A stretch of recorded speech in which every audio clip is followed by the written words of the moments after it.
मुस्लिम लड़कियां किस लिए इस्लाम में हैं? उनको तो इस्लाम में होना ही नहीं चाहिए। अच्छा बढ़िया बढ़िया हिंदू लड़का पसंद करो और सनातन धर्म में चली जाओ। ऐसा क्यों कह रही हूँ? देखिए, इस्लाम में रहने में अगर फायदा है तो सिर्फ मर्दों का है। 11 बीवी, क्योंकि प्रॉफिट मोहम्मद की 11 बीवी आती, तो 11 बीवी यहाँ मिलेगी, 72 वर्जिन और ऊपर मिलेगी। उसके बाद अगर मौलवी बना है तो मस्जिद में रेप कर सकता है, हाफिज कुरान बना है तो मज़ार में रेप कर सकता है, कुछ भी कर सकता है, उसका तो कुछ भी नहीं है। कोई उसके ऊपर ऑब्जेक्शन करने वाला या क्वेश्चन पूछने वाला तो कोई है ही नहीं। कौन है? उससे कौन पूछेगा? अब उत्तर प्रदेश में इमाम रिजवान ने एक 9 साल की बच्ची का मस्जिद के अंदर रेप किया, ठीक है? क्या अवैसी ने कुछ बोला इस बारे में? तौकीर ने कुछ बोला? अरशद मदनी ने कुछ बोला? महमूद मदनी ने कुछ बोला? जहां एक और आवाजें दबा दी जाती हैं, जहां एक औरत खड़ी होती है बोलने के लिए, लड़ने के लिए और सच कहने के लिए। नाम नाजिया इलाही खान। पश्चिम बंगाल की गलियों से निकलकर दिल्ली के राजनीतिक गलियारों तक नाजिया इलाही खान ने अपनी पहचान एक तेज तर्रार वकील, समाज सेवी और अब राजनीतिक कार्यकर्ता के रूप में बनाई है। कानून की पढ़ाई के बाद उन्होंने खुद को महिलाओं के अधिकार और धार्मिक प्रथाओं की समीक्षा में समर्पित कर दिया। इशरत जहां के साथ 3 तलाक मामले में उनकी वकालत ने उन्हें नेशनल लेवल पर पहचान दिलाई। 3 तलाक, हलाला, बाल विवाह, धार्मिक ठेकेदारी, ये वो उन मुद्दे हैं जिन पर बोलने से लोग डरते हैं। लेकिन नाजिया ने न सिर्फ बोला बल्कि ललकारा। उनका कहना है कि मौलवियों को नहीं, औरतों को मिलनी चाहिए अपनी किस्मत की चाबी। धर्म अगर कैद बनाए तो सवाल पूछना जरूरी हो जाता है। जैसे जैसे आवाज बुलंद होती गई, विवादों की आंधी में तेज होती गई। कभी नकली वकील होने का आरोप तो कभी हेट स्पीच के नाम पर FIR। पर नाजिया कहती हैं, अगर सच बोलना अपराध है तो मैं अपराध बार बार करूंगी।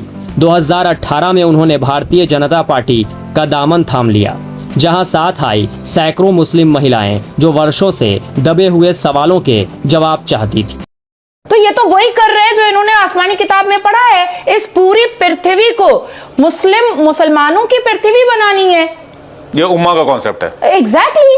और ये सिर्फ ऐसा नहीं है कि ये सिर्फ शरिया में लिखा हुआ है, ये हमारे अल कुरान में खुद लिखा हुआ है, बिल्कुल लिखा हुआ है। सूरह अल काफिरून उठा करके पढ़े, सूरह अल अनफल उठा करके पढ़े कि कैसे लूटना है, मारना है, काटना है, खत्म करना है। यहां तक कि कई आयतों में यहां तक लिखा हुआ है कि अगर आपके सामने कोई काफिर आ जाए तो आप उसको ऐसे सिंपल मत मारो, आप उनको डुबाओ, उनको उनकी चमड़ियां उधेड़ो, उनको गर्म पानी में उनको डालो और उसके बाद फिर उसको मृत्यु दंड दो। अब उस प्रोसेस में अगर वो इस्लाम कबूल कर लेता है तो मतलब वो सूरह तौबा में आ जाता है कि अगर वो इस्लाम कबूल कर लेता है तो अल्लाह बहुत बड़ा है, उसको बख्शने वाला।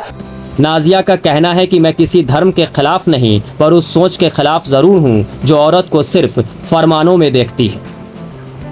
आज नाजिया के नाम पर ट्विटर यानी X पर हजारों ट्रेंड्स चलते हैं, तो वहीं दूसरी ओर उन्हें ट्रोल, धमकियां और बहिष्कार का भी सामना करना पड़ता है। क्या नाजिया सिर्फ एक राजनीतिक चेहरा हैं या फिर वो सच में उन महिलाओं की आवाज़ हैं जिन्हें सदियों से चुप कराया गया? क्योंकि जब कोई अकेली औरत पूरे समाज की सोच को चुनौती देती है तो या तो वह बगावती कहलाती है या फिर बदलाव की शुरुआत। नाजिया इलाही खान नाम नहीं, आंदोलन है जो न थमता है न झुकता है, क्योंकि यह सिर्फ एक औरत की आवाज़ नहीं, यह सदी की सच्चाई है। विवादों की जद में आई नाजिया इलाही खान एक नाम है जो अचानक से सुर्खियों में आ गया। जहां कुछ लोग उन्हें बोलने की आज़ादी की मिसाल बताते हैं तो वहीं कुछ उनकी बातों को नफरत फैलाने वाला बयान मानते हैं। लेकिन इस पूरे घटनाक्रम में एक बार फिर से सवाल खड़ा कर दिया है कि अभिव्यक्ति की आज़ादी की सीमाएं आखिर कहां तक हैं? क्या एक महिला का खुलकर बोलना उसे निशाना बनाने की वजह बन जाता है या फिर राजनीति के इस शोर में सच्चाई कहीं दब सी जाती है? नाजिया इलाही खान की कहानी सिर्फ एक विवाद की कहानी नहीं, बल्कि ये उस समाज का आईना है जहां सोचने, बोलने और समझने की परिभाषाएं हर रोज़ बदलती जा रही है। ये कहानी यहीं ख़त्म नहीं होती, क्योंकि मुद्दे अब भी जिंदा हैं, सवाल अब भी बाकी है और जवाब शायद आने वाला वक्त देगा। ब्यूरो रिपोर्ट, चौथा स्तंभ। शांतिपूर्ण समुदाय हम लिखते हैं ना अंग्रेजी में भी, पीसफुल कम्युनिटी। मीना कुमारी जी का एक गाना था, तेरी महफिल में दिल लगाकर हम भी देखेंगे। तो मुसलमानों की महफिल में दिल लगाकर नाजिया इलाही खान ने भी देखा, और जब देखा तो पाया कि हलाला, ससुर के साथ बहू, बिस्तर पर, आई एम सॉरी टू से, लेकिन मैं रॉ वर्ड ही यूज करती हूं, ससुर कर रहे हैं बहू का हलाला। और सनातन धर्म में मैंने कल देखा कि कैसे बहू बेटी की तरह खाना परोस रही थी। मुसलमानों की महफिल में दिल लगाकर मैंने भी देखा तो पाया पॉलीगेमी, एक मर्द और 4 सेक्स टॉय। और अनुमति तो 11 की कि 11 महिलाओं को एक बिस्तर पर लेकर के आराम से अपने सेक्सुअल डिजायर्स को पूरा करो। ना पिता कुछ बोलेगा, ना मां कुछ बोलेगी, ना परिवार कुछ बोलेगा, और ना ही इस्लाम के मानने वाले, इस्लाम के ठेकेदार कुछ बोलेंगे। इस महफिल में दिल लगाकर मैंने भी देखा और पाया निकाह मुत्ता, टेम्पररी सेक्सुअल मैरिज। कुछ समय के लिए एक शादी में गई, एक आयोजन में गई, कोई लड़की मुसलमान बेटी, और वहां पर किसी शादीशुदा अधेड़ मर्द को एक चहचहाती हुई, एक उछलती कूदती हुई मुसलमान बेटी पसंद आ गई और कह दिया अब्बा जान को कि ये लो 5 लाख रुपए और 1 हफ्ते के लिए अपनी बेटी दे देना। कॉन्ट्रैक्ट होता है, कॉन्ट्रैक्ट। हमने रज़ाकार के आखिरी मुखबिर असदुद्दीन अवैसी को सुना होगा कि निकाह इज अ कॉन्ट्रैक्ट मैरिज।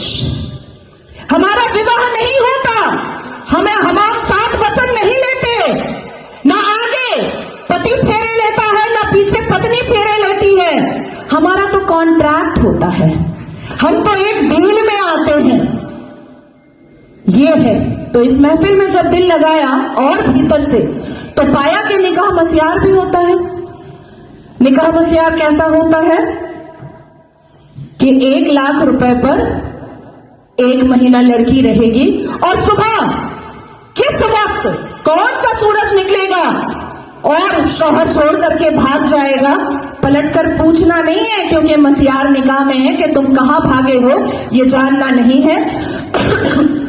तो मैं पूछना चाहती हूं कि अगर इस्लाम अपने रसूल का पैगाम है, अगर मुसलमान शांतिपूर्ण समुदाय है, तो चप्पल और पत्थर से मस्जिद अल्लाह का घर कैसे बचाते हो भैया? कैसे? 1947 से मुसलमानों ने अपने एक्टिविटी से, अपने बिहेवियर से ये लोगों को बताया है कि ये कोई अमने रसूल नहीं है, ये प्रॉफिट मोहम्मद सल्लल्लाहु अलैहि वसल्लम के फॉलोअर तो नहीं है, ये औरंगजेब के ठरकजेब हैं, ये मुगले आजम के जाहिले आजम हैं। बस इतना ही है इनका परिचय, इसके अलावा इनका परिचय कुछ भी नहीं है।